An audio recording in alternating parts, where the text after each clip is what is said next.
鄉村一個女人倒斃喺家中，警方上門揭發佢個女伴屍2日，案件冇可疑，死因有待確定。消息話死者嘅女懷疑精神有問題，欠缺自理能力。社署話涉事嘅家庭並非署方跟進個案。現場係富昌村富盈樓一個高層單位，警方晏晝1點幾接獲一個女人報案，話同媽媽同埋妹妹失去聯絡，懷疑媽媽暈咗。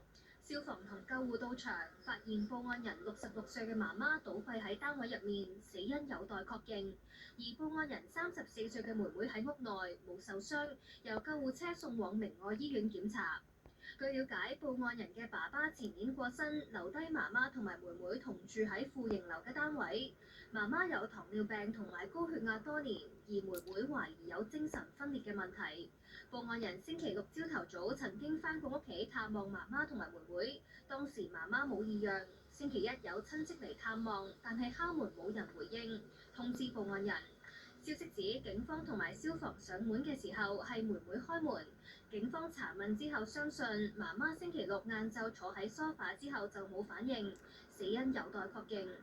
有立法會議員關注，除咗關愛隊同埋區議員等等，可以由社區層面上多關注有長期病患嘅長者，家人亦都可以為有需要嘅長者提供求助嘅途徑。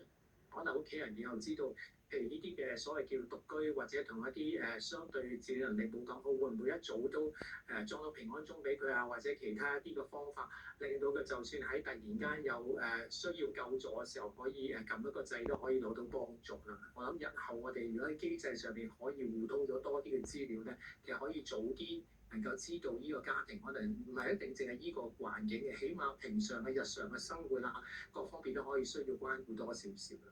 佢又建議市民定期聯絡屋企嘅長者，留意佢哋嘅情況。如果發生意外，亦都可以盡早求助。社會福利署話，死者並唔係署方跟進個案，對事件深感難過。當區綜合家庭服務中心已經聯絡有關嘅家屬，會按照佢哋嘅福利需要提供適切嘅協助。無線電視記者陳上軒報導。